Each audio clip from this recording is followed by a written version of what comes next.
설교해 주시겠습니다.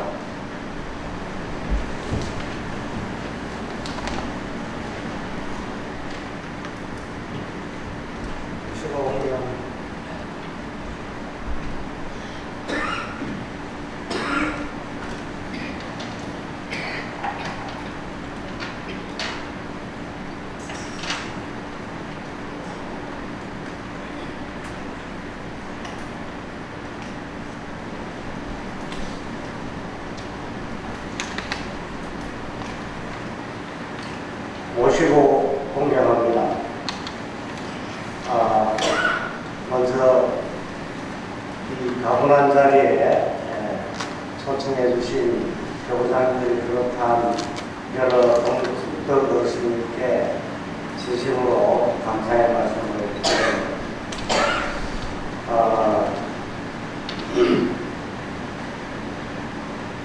원래 제가 설교라기보다 덕화의 설교보다는 정의연 의장님이 교단에 어떻게 돌아가는지 그리고 그 방향은 어떤지 이런 말씀들을 좀 듣고 싶어서 저를 오라고 한 것 아닌가 그런 생각을 해서 교단 조정과 미래에 대해서 좀 말씀을 드리려고 했습니다. 네, 어제 조용히 좀 정리를 하면서 교단이 아직 여러 가지 아시다시피 묵은 때를 좀 버티려 하다 보니까 시간이 좀 걸리는 부분도 많이 있고 해서 제가 그런 부분에 대해서 얘기하는 게 좀 때이던 감이 있지 않나 싶어서 어제 제가 좀 설교라기보다는 평소에 제가 신앙생활을 해오면서 느끼고 가졌던 부분들에 대해 가지고 여러 선생님들의 좋은 책자가 있어서 좀 발췌를 했습니다. 같이 공부하는 시간을 가졌으면 좋겠습니다. 제목은 하복의 인가와 신앙의 필요성이라고 하는 것을 했습니다. 우리가 누구나 살면서 좀 안 좋은 일도 있고 좋은 일도 있고 거기에서 일어나는 많은 궁금증들 그리고 우리가 신앙을 왜 해야 하는지 많은 궁금증을 가지고 살아갑니다. 저 역시 가끔 나는 누구인가 왜 태어났을까 하고 자문에 많이 해봅니다. 그리고 하나님은 왜 이 세상을 창조하시고 내 마음 속에 계시면서 무엇을 하시고자 하는가?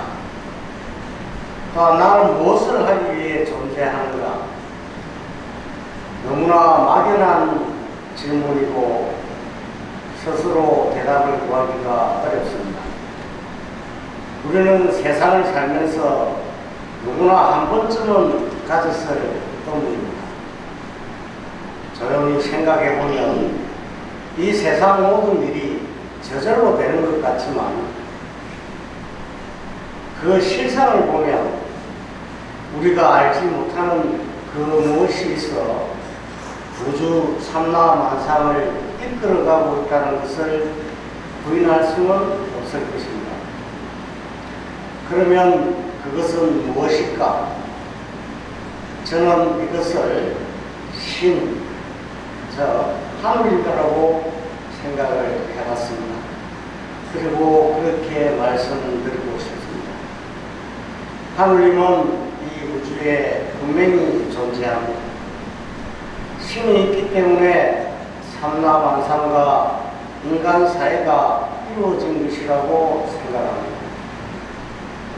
대신 하나님께서 호동문 첫 줄에 저 옛적부터 봄과 가을이 가라들고 사시가 승하고 새함이 옮기지도 아니하고 바뀌지도 아니하니 이 또한 하느님 조화의 자체가 천하의 뚜렷한 것이로다 라고 하시며 하느님의 존재를 분명히 하셨습니다.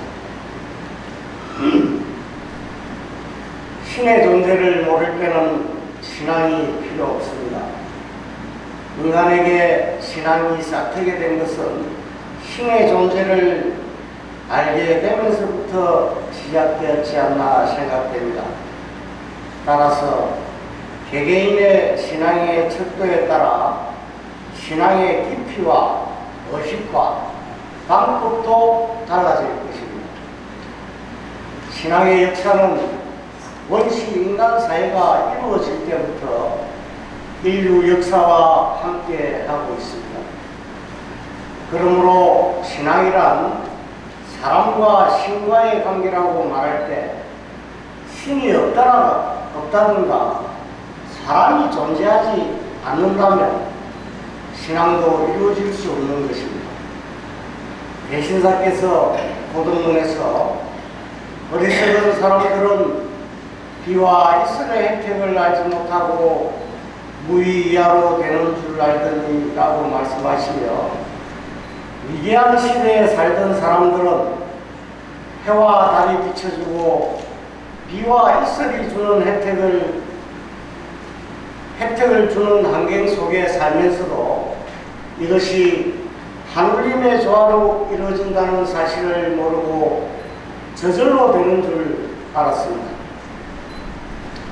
문명의 발달로 인하여 자연 환경에 대한 신비와 천재 지변에 대한 공포심이 생기게 되면서 이를 극복하기 위한 대안으로 신을 찾게 되고 신앙이 싹트기 시작하였습니다. 그렇지만 옛날 사람들은 신의 존재를 어설프게는 알았지만 어떻게 어디에 존재하는지는 깨닫지 못하였습니다. 그래서 해와 달, 심지어는 나무와 돌에도 존재한다고 생각하고 믿었습니다. 신은 어리석은 사람들을 올바르게 인도하기 위하여 성인을 세상에 보내시어 종교를 제도화시키고 고급화시켜 왔습니다. 그러나 아무리 문명이 발달했다고 하지만 모든 사람이 근심 걱정 없이 사는 시대가 된 것은 아닙니다. 오히려 그 반대로 사회는 더욱더 불안과 불신이 팽배하여 정신적으로 황폐한 시대입니다. 그렇다면 현 시대가 종교와 신앙이 없어서 그런 이유겠습니까? 해답은 과거의 신앙이 현대인에게 맞지 않기 때문일 것입니다. 이 세상 누구를 막론하고 불행하기를 원하는 사람은 한 사람도 없을 것입니다. 대신사께서는 안신가에서 우리라 무슨 팔자 고진감래 없을 소냐 흥진비례 무섭더라 한탄 말고 지내보세 라고 하셨습니다. 이 말씀은 고생 끝에 즐거움이 오고 즐거움이 다하면 다시 슬픔이 온다는 뜻으로 인간 만사는 흥망성쇠가 서로 갈아들면서 살아간다는 것을 의미합니다. 대열신사님 말씀에 사람의 한평생을 고생이라고 생각하면 괴롭고 어려운 일 아닌 것이 없고 낙으로 생각하면 편안하고 즐거운 일 아닌 것이 없나니 고생이 있을 때는 오히려 안락한 것을 돌이켜 생각할 것이니라 고 하셨습니다. 이 말씀과 같이 인생살이를 고생으로 생각하면 이것이 화가 될 수도 있고 또한 낙으로 생각하면 이것이 복이 될 수도 있습니다. 즉, 복 속에 화가 들어있다는 말씀도 되고 화 속에 복이 들어있다는 말씀도 됩니다. 비유하여 말씀드리면 하와 복은 동전의 앞뒤와도 같다고도 할 수 있습니다. 동전의 앞면을 하라고 하면 뒷면을 복이라고 할 때 뒤집어 놓으면 화가 복이 되듯이 진정한 행복은 하느님을 위하는 정성된 내 마음속에 있는 것입니다. 옛말에 인간만사 세옹지마라는 말이 있지 않습니까? 이 말은 사람이 사는 모든 일에는 한때 좋았던 일이 나중에 불행이 되기도 하고 불행했던 일이 다시 복이 될 수도 있다는 뜻입니다. 이 이야기와 같이 사람이 살아가는 일이 대부분 한때 이로움이 미래의 해가 되고 화가 복이 될 수도 있다는 뜻입니다. 그런데 우리는 화와 복을 잘 이해하지 못하는 경우가 있습니다. 우리는 부귀공명을 복으로 생각하고 지나치게 돈과 권세를 탐내는 경우가 많습니다. 물론 부귀공명을 싫어하는 사람이야 있겠습니까? 하지만 지나친 욕심은 복이 아니라 화근이 될 수도 있습니다. 어떤 의미에서는 부귀공명은 뜬구름과 같아서 잠시 육신의 호강은 될 수 있을지언정 마음의 부담이 더 가중될 수도 있는 것입니다. 그래서 옛날부터 천석군은 1000가지 근심이 있고 만석군은 10,000가지 근심이 있다라는 말도 있지 않습니까? 대신사께서 졸북이 불상이라 망골전 아니는가 하신 말씀과 같이 공을 들이지 않고 졸지에 부자가 되고 높은 자리에 오르는 것은 상스럽지 못한 일로서 재익이 뒤따른다는 말씀입니다. 그러므로 복이란 돈이나 권력으로 어떤 물질이나 육신의 호강으로 갑자기 오는 것이 아니라 노력하고 공을 들여 마음의 기쁨을 얻는 데서 얻을 수 있는 것입니다. 아무리 근세가 높고 큰 빌딩에서 살고 있다고 해도 마음의 기쁨이 없으면 행복하다고 말할 수 없습니다. 반면에 오막살이에서 가난하게 살면서도 안빈 낙도로서 즐거우면 그것이 참다운 행복이 될 수 있습니다. 별신사님 말씀에 마음이 즐겁고 기쁘지 않으면 하느님이 감원치 않으며 마음이 언제나 기쁘고 즐거우면 하느님이 감원하시니라고 하셨습니다. 우리는 이 말씀을 늘 맹심하고 언제나 기쁘고 즐거운 마음을 가져야 하겠습니다. 그러기 위해서는 마음을 보다 넓고 크게 가져야 할 것입니다. 억만장자보다는 가져다 쌓아두려는 마음을 놓아버린 사람이 더 큰 부자입니다. 그러므로 마음을 흑원같이 크게 비우고 흑원과 같이 여유하게 하도록 해야겠습니다. 마음은 본래 흑원과 같이 비어있는 것입니다. 구태여 마음의 울타리를 짓지 않고 그대로 두면 누구나가 다 하느님의 마음으로 돌아갈 수 있습니다. 더 잘 되려다 오히려 어려움을 부르는 법이니 모든 일의 이치는 흐르는 물처럼 부드럽고 자연스러워야 합니다. 수박은 씨에서 새겨나서나 수박 속에는 씨가 있습니다. 나는 과거로부터 왔으나 내 속에 미래가 있습니다. 그러므로 지금 여기 내 속에 모든 것이 살아있고 갖추어져 있습니다. 따라서 행복과 불행도 내 속에 있습니다. 행복을 추구하는 것보다 불행을 행복으로 생각하는 마음이 더욱더 중요한 것입니다. 흔히 육체적 고통을 하라고 생각하기 쉽습니다. 하지만 육체적 고통이야말로 마음의 기쁨, 즉 복을 창조하는 수단이라고 말할 수 있습니다. 예를 들면 하루 종일 아무 일도 없이 쉬는 사람과 구슬땀을 흘리며 일을 하다가 잠시 쉬는 사람이 느끼는 기쁨에는 천양지차가 있습니다. 농부가 1년 내내 일을 하다가 가을에 추수하는 그 마음의 기쁨은 말로 다 표현할 수 없을 것입니다. 그리고 아기를 낳는 것이 마음의 기쁨이라고 한다면 산모의 진통은 육신의 고통입니다.